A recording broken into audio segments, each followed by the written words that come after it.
A lot of times, as human beings, we like to put ourselves into boxes. And my whole evolution as a high priestess has been busting out of the cardboard box, essentially. Because I find a box is rather boring and quite restrictive, and I'm colorful and fun, and I want to live that way. And that includes my spiritual practice.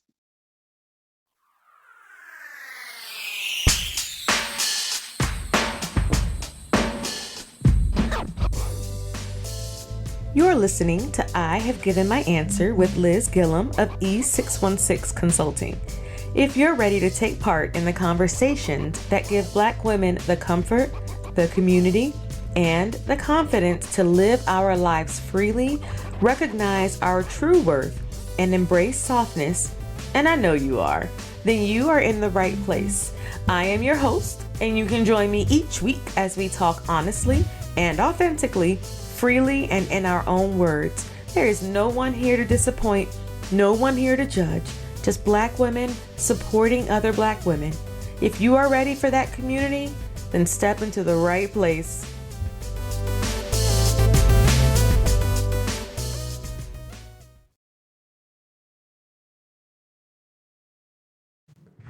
Hey y'all, welcome back. Thanks so much for coming back. I know we took last week off for the My Time, My Way challenge, but I'm really thankful that you all came back. I'm really excited to get into this conversation with my friend High Priestess Afiya Matthews, now Smith. Shout out to her hubby. She's a contract specialist for the largest nonprofit in Texas, so also shout out to her. But she is also a spiritual worker. She does christenings and herbal healings and spiritual walk retreats. And she's going to talk a little bit about that in the episode, but it is a personal mission of hers to care for those who see about others and neglect themselves. And if you know me, and if you've been here for any amount of time, you know I am all about that. So we're going to get right into the episode. Thanks, y'all. Afiya, how are you? I'm quite wonderful. How are you doing? So good. I love you. I love talking to you. Hi, friend. Likewise. I love you too. And I know we text more than we chat, so this is nice. Yes, I am a texter. I am guilty It's as okay, me too. guilty as charged. So I'm so excited to have you here. Thank you for accepting the invitation to I Have Given My Of course. Like I would tell you no. I mean, but you don't have people out here thinking I'm a strong arm you into saying yes. Well, strong arming have nothing to do with it. Like I'm very, very excited that, you're taking this step and, putting something really valuable out there. So, you know me as number one supporter. So I'm just happy to be included in the number. Of course, yes. All right, so I have told the people about you, but if there's anything that you want to add, or I gave them what you wrote down as your bio, but now we want to get out of just the words and let them hear you. So what do you want to tell the people about yourself? Big up Trinidad and Tobago. I'm definitely I'm only an American, quote unquote, for the purposes of work, because I was born in New York, but my mom took me home at like 8 months, so I'm a Trini through and through. But yeah, so if throughout the conversation my accent fluctuates, don't worry about that. It happens. Yep. Because I've been here so long. But yeah, I'm just a hybrid navigating this world. A hybrid. I kind of like that though. Newlywed. I put your business out there, but congratulations. Thank you. It feels surreal being married. It's a whole new world. Like there would be times when Dre and I got married that I'd be like, I'm really somebody's wife. That's right. Yeah. And I mean I'm a whole adult now. Like it took so long to get here, because I'm 34 and it was a huge weight off my shoulders that I didn't even realize I was carrying, because none of the women in my family are married. Okay. The last woman who was my grandmother, Pearl, who passed before I was born. So my aunts, my mom, my cousin, It's me. So that was it felt like breaking a generational curse. Ooh. Because I come from that long line of very strong, independent, you can't tell me what to do. I run this house how I want to type women. Yeah.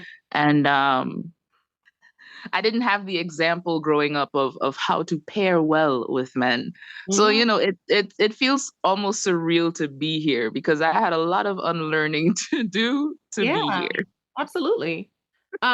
One thing that I like to say is that in the work that I do and in my company, we work on outliving generational lies. And um, the semantics of that, we are not we are not cursed, but we have been lied to. We've been For lied. sure. We For have been sure. so much that just doesn't it's like this doesn't serve us. It serves a lot of people, but not us. And so for you, I'm glad that that weight is off your shoulders because you are and have always been this beacon of joy, and you deserve to feel that joy inside and out, and that same joy that you give us. And you deserve the security, like you're at peace, and I love that. I love that. No, Yeah. it's too early to be getting emotional. No, it's not. And it's funny too because normally especially when I'm operating around here in Houston, still very much unfamiliar with the landscape and the people. I'm extremely guarded. So people out here would say the complete opposite.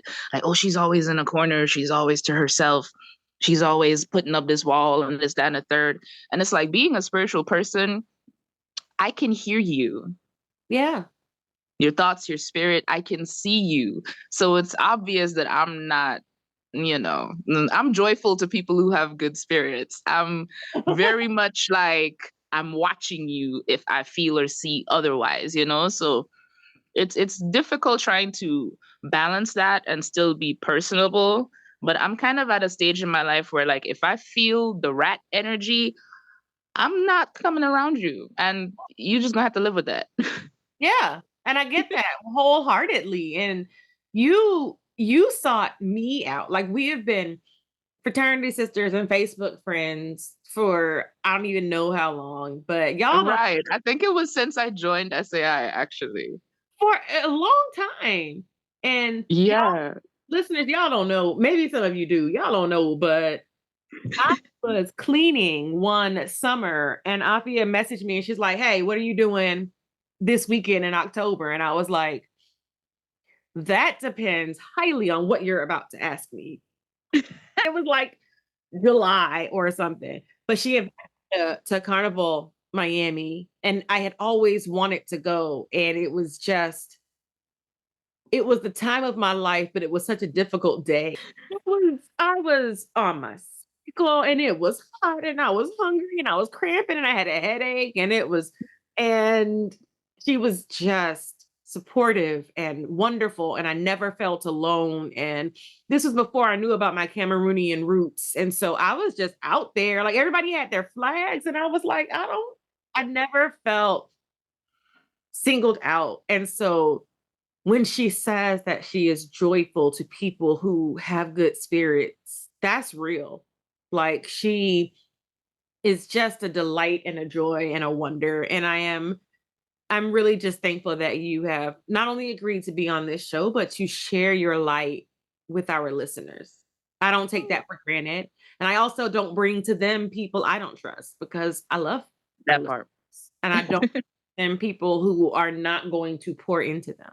So thank you for being that person that I can call on and I can trust to share with them, because I have some dope friends. So we haven't expressly talked about religion on the show. And Hmm. one of the tenets of my business is that we do confidence coaching for women. And it is expressly not faith-based, Mm. because there are so many coaches that want to talk about, or that do, and they do really well. They talk about spirituality and faith and all of these paths to elevation. And that is Mhm. wonderful. in its place. That is just not the lane I choose to be in, because so much of what I personally have had to do to get to this space of peace and freedom has Hmm. involved unlearning and untethering myself from much of the faith-based, religion-based teachings Right. made me who I was. And I know that we always talk about spirituality. You are Yes. someone that I trust with my spirituality in a major way. That's an honor. You are someone I trust in a major way. And I just, I want to hear more, because you mentioned how you grew up a devout Catholic. Oh, yeah. And someone who has known you as long as I have, and other people have known you longer, obviously, but I've seen that transformation from tradition to exploration to Hmm. finally being settled for you. Like, I've Hmm. seen you in the services, and then I've seen you just kind of move over to finding what feels good for you. And then once you found it, you have flourished. And so I'm curious about what that has been like for you on the inside, as I've seen it from the Ah, outside. But I'm just curious about what that is, because now you are a high priestess. You are a yes. practitioner. You care for people. I'm not kidding you. She cares for your spirit. Like, she has cared for me and my house in just I there are no words. There are lots of feelings and lots of gratitude, but what has it been like for you to let go of what was taught in such a strong way to get to where you are? Um, it's gonna sound strange, but it hasn't. It started off as a letting go, and now I'm in the stage of a massive acceptance. And I'll Mm. explain what I mean by that. So I was raised Roman Catholic. I was an altar server for 12 years. I was one of the few women in Trinidad and Tobago to serve the Archbishop directly, his mitre and crozier, which, for those who don't know, are the pontiff hat and the staff that the Archbishop carries. And not any and everybody is allowed to touch or deal with those sacred instruments. But I was one of those people. So that should give, everyone an idea as to just how much of a devout Catholic Absolutely. I absolutely grew up being.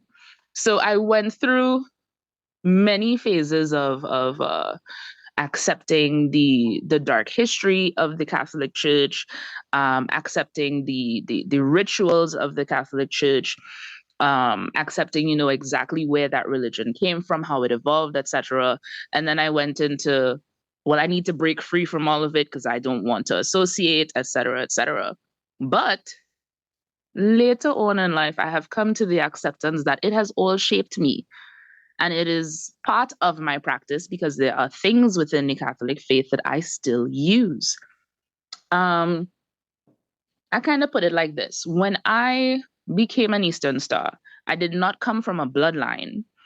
I was initiated around the time where you still either had to come from Masonic blood, or you could have been recommended by someone of a prominent church.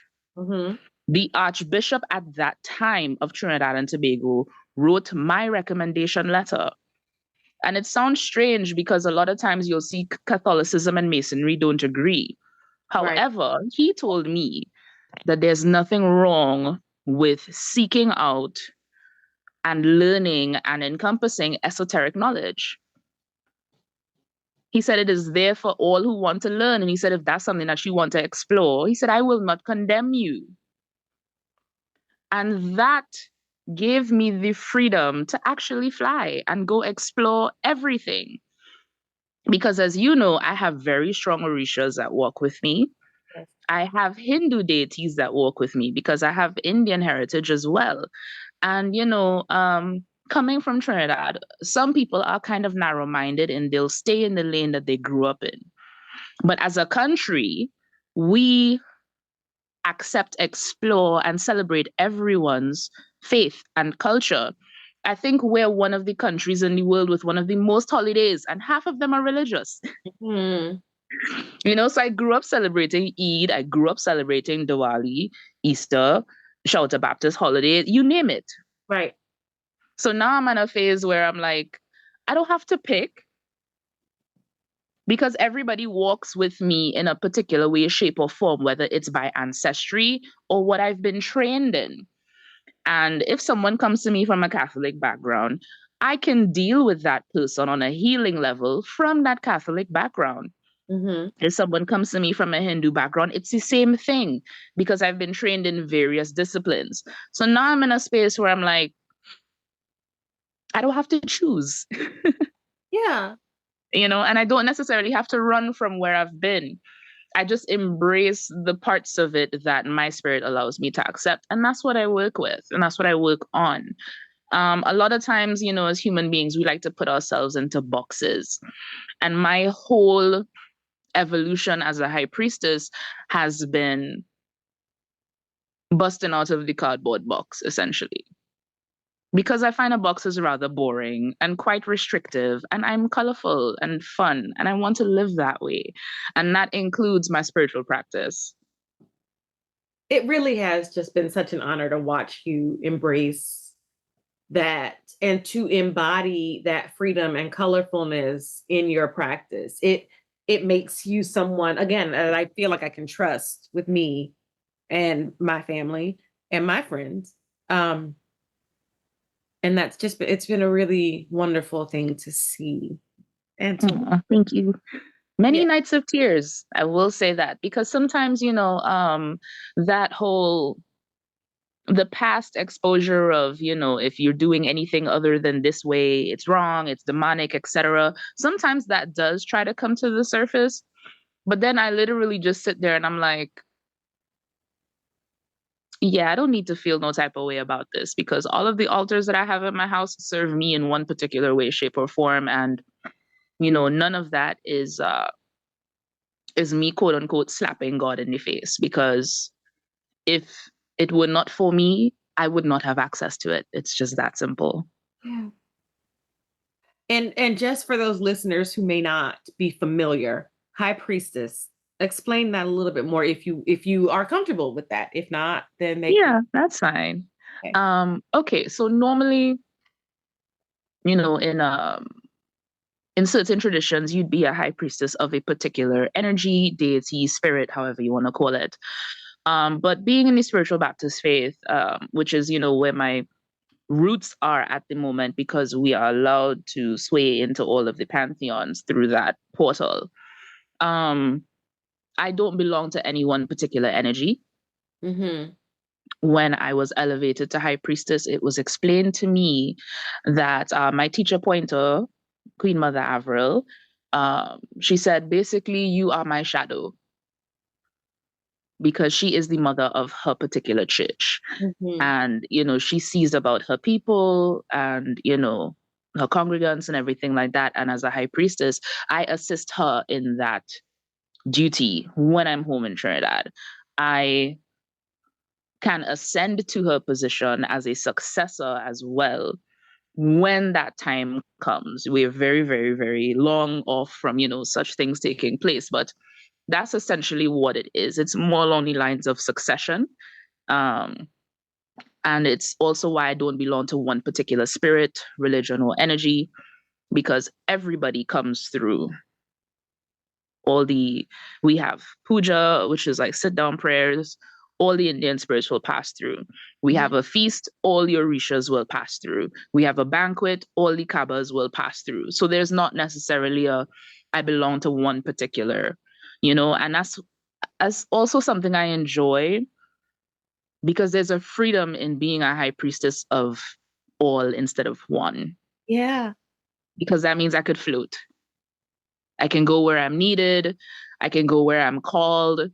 If I'm heavily leaning into, I've spent some time reading the Egyptian Book of the Dead, because, sometimes in a Kabbalistic setting, those deities will pass through as well.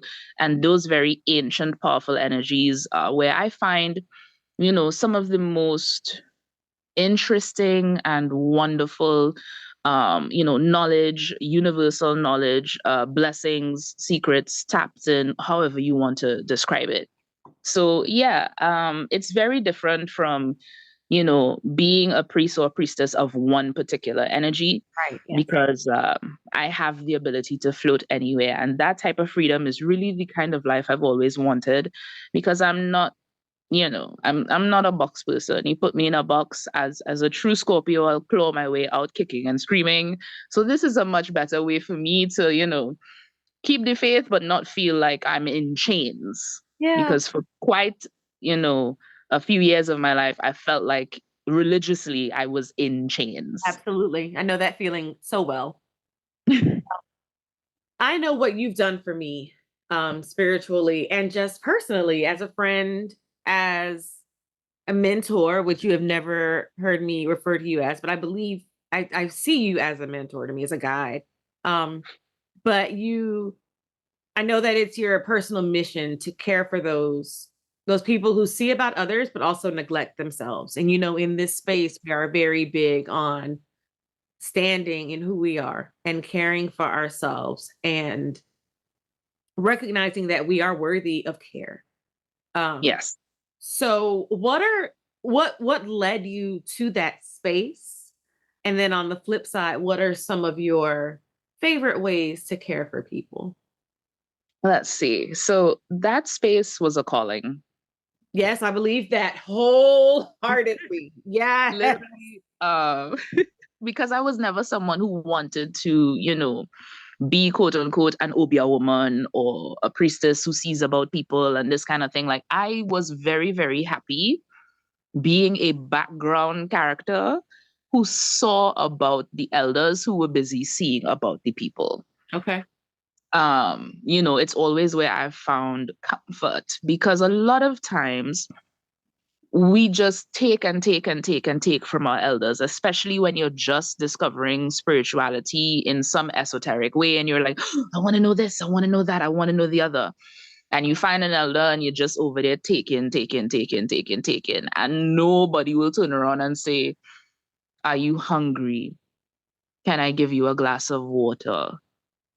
Can I smudge you because you took on a lot of energy today? It's the little things. My spiritual mother, who has passed on, I used to go and visit her and do her nails. And she was well into her 90s. She passed at the age of 96. Mm. And she didn't let anybody else touch her. I would have to go and do her pedicure and her manicure. And it seems so simple to see about an elder in that way. But the knowledge that she passed on to me is absolutely immeasurable. And all I did was sit at her feet. Yes. And I realized that a lot of people, they don't want to humble themselves to learn from the elders. So much of our knowledge as Black people dies with the elders because no one wants to go sit with them and care about them and learn from them, because they're so busy, resenting their trauma. Yeah. Woo. Woo. Yes. So I've kind of taken to it in the sense that I don't take the trauma that my elders may have inflicted on me personally anymore, because I know that it was just a cycle repeating itself. And it's not always necessarily their fault. So when I saw the person as opposed to what that person may have put me through, it's been a lot easier for me to sit with people, to care for them, to learn from them, etc., and not feel like I'm doing a disservice to myself. So that's been a very interesting journey. And now, with regards to my favorite ways of caring for others, I do a plethora of things, as you would know. Yes, I do. I do readings, I do spiritual care packages. I think that's my favorite because it's my way of reaching you without having to travel. Putting together a care package is something that, my friend Lauren gave me the idea to do, because she's in the military and she's all the way in Bahrain, but I still cover her and I'm able to send her packages of spiritual items, whenever she runs out and things like that. And I was like, this is something that I can extend to, friends and clients that have a need. but we're not necessarily in the same area. Right. Yeah. And then for those who do travel, I do something called spirit walk retreats, which is an intensive one-on-one fasting period, whether it's like 3 to 5 days. It depends on the person and what spirit wants of them. And that's really an in-depth, very intense, we ready to let go of some trauma, we really ready to elevate, we ready to, clean the slate and start really going on our journey type of deal. And that's not something that everybody's really cut out for. Because, you tell somebody to fast for 3 days, they're going to be like, excuse me. Because, we live in a world where food I wanted right now is just, it's law. But this sacrifice of, going into yourself and going into the spirit realm by denying yourself certain things is ancient practice. Yes, it is. It is. And there's power behind it. I don't know how many people have watched the Limitless series that Chris Hemsworth did recently. It's on Hulu and I think Disney Plus. But they actually did a whole episode on fasting. And they went into, Ethiopia, and they met with this family, who they do like a 3-day journey to get to church for Easter, and they don't eat the entire time they're walking through the mountains. And it's there's a lot of health benefits to it, which is what they were talking about. But the spiritual side of that is very, very powerful. If it's one thing that and I find it difficult to fast myself, but when I need to get in there, I know how to get in there. Fasting and prayer yields mad results, mad fast. Mm-hmm. Everybody talks about manifesting and affirmations, and baby, the first way we did that was fasting and praying. And it's still a powerful tool to use when your back is against the wall and you need the universe to show up for you right just now. Yeah. So that's something that I offer as well. And it's something that I even take off work for if I have to do that journey with somebody, because, I'm with you, literally guiding you throughout the entire thing, giving instruction, providing care. Because when someone goes into that state, you can't leave them unattended. So I take that role very seriously as well, because a lot of people break into spiritual practice and they don't really realize that's somebody's whole ass soul you caring for. Their whole spiritual being, their whole, like, if you mess this up, you could legit leave somebody's soul out in the atmosphere, unable to return to their body. And it's like, bruh. So which is kind of why I, shied away from it at first, but breaking into things and realizing that I do have the ability to do, and I'm not going to leave anybody in danger, is what gave me the courage. And of course, support from my spiritual elders is what gave me the courage to be like, okay, yes, I can actually do this. And it's going to be okay. And then something else that I do is herbal healing massages, which is a fancy way of saying energy manipulation. Very good with energy when it comes to pulling energy out of somebody that's carrying like trauma, pain that's psychological, those kinds of things. And, helping to shift stagnant energy through, up, and out of the body. Because a lot of times, some of the physical ailments that we deal with have a spiritual genesis. So that's really where I find my niche when it comes to seeing about people. Of course, I do house cleansings and, energy clearings and stuff like that. That doesn't require, that much energy. But when it comes to like the work that I really enjoy doing, it's putting my hands down and actually getting in there and caring for the people who, trust me with their energy. How do you care for your own energy in those moments? Because I can imagine that pulls from you and that you also take on a lot. So how do you care? It does. It does. So I have, and if anybody tells you otherwise, don't believe them. Your priest has a priest. Yes. like your therapist should have a therapist. Your curandera has a curandera. Like that's just how that goes. But so I go to a lovely, lovely girl named Enreja. She owns Houston Aztec Massage out here in Pasadena. And when I need energy moved out of my body, that's who I'll go see. And she helps me care for my physical in that way. I go to the gym. I've actually been doing pretty well with that because I haven't really been an active person in the past, but I got goals this year. So so I've been in the gym and working on that and making sure that I stay active. I definitely eat healthy. As you know, my husband is completely vegan. I'm a flexitarian, so I'm like 60% plant-based, 40% your girl still eats chicken and fish. And that's just that's just how that is. Yes, we have to meet each other where we are. Yes. Pretty much. But I've been doing that. And then of course, occasionally, and this is very occasionally, if I straight up feel like I need congregation, I will take my ass to church and sit down in a Catholic mass because it's literally right there. And just, because that's familiar ground for me. Yes. So it's always safe to go back in there, sit in a pew. Nobody's going to question you, ask where you come from, where you're going, what you're doing here. You just sit, you take in a mass, I listen to the hymns. I know most of them still, so I sing along. The priest speaks a few words, and I could hop out of there. As opposed to, I've attended other types of churches in the past, and it's like, who's this person? Stand up and give your name and all this. And I'm like, no, I'm not here for any of that. I just want the sermon and the music, and I can go. Thanks. So, because I'm able to do that in a Catholic church with no issues, I go from time to time just to touch in, just to, because there is heavy and very powerful ritual within how they do mass. And that is a cleansing for me. So, from time to time, I go take that in.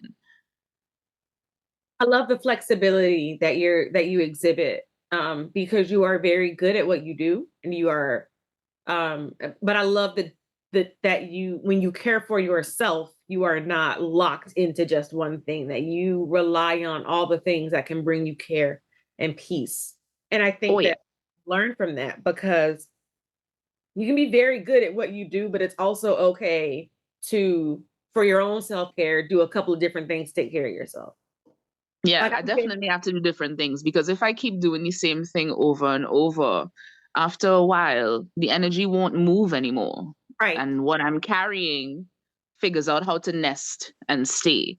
So I have to adjust, whether it's going to the water and, bathing in my yeye, Yemanja, or if it's me going to the railroad, where my Baba Ogun is at, and straight up banging on the railroad, because the frequency that metal makes is a cleansing as well. Sometimes I'll just come through the door and be like, babe, can you smudge me? Straight up. It's very easy for care to become a routine, and then the things you're trying to care yourself away from, figure out how to come into the routine and stay with you. So I like being flexible in that way, because movement or switching things up is the easiest way to confuse the enemy. Mm-hmm. I never really stick to a pattern of care, because, if you think like a battle strategist, if you do the same thing over and over and over and over, eventually you'll get caught. Yep. So I like to switch it up. I like to, ebb and flow into different areas and different ways of care, because sometimes what you're carrying, water can't take care of it, but fire can. So you go to a full moon bonfire. You know what I mean? So yeah, it just depends on what type of work I've been doing. That kind of determines how I'm going to release it, how I'm going to care for myself after the fact. And then, of course, there's good old-fashioned sex magic, thank God, because yeah.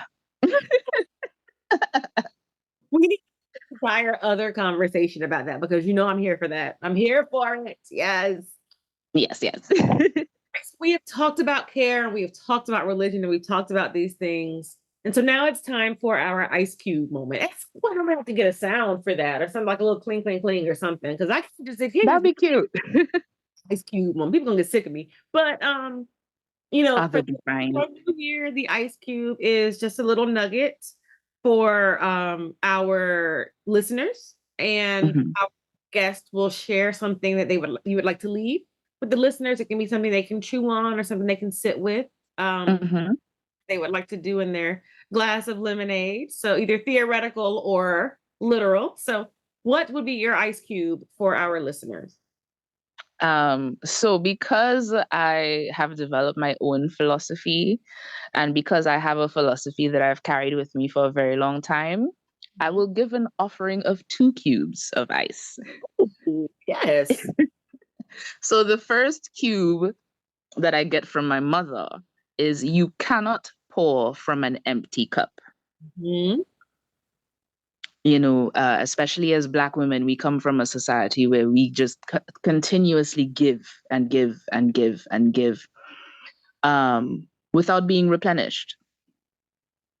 So that phrase is what calls me to remember I too must be replenished.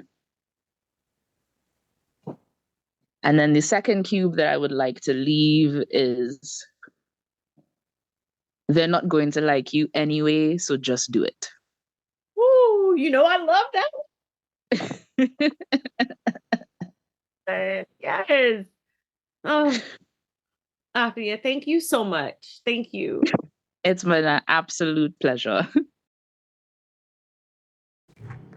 Hey y'all, I really hope that you were as moved by that conversation with Afia as I was. We don't talk about religion or organized religion here in this space, but I really felt that her unique take on exploration and finding what works for you would be really helpful to you all. So, just hope that you really enjoyed it, that you had a good time listening to us. We talked about some really good stuff.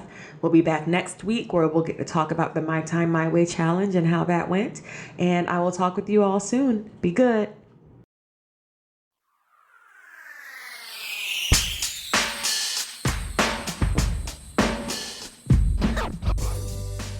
Thank you for listening to this week's episode of I Have Given My Answer.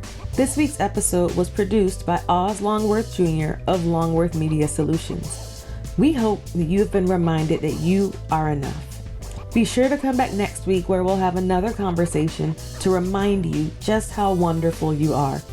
We here at E616 Consulting keep Black women grounded in love through community, comfort, and confidence. And we can't do that without you. We can't wait to hear how this episode touched you because we know it moved our souls. Sis, you are enough and we love you for it.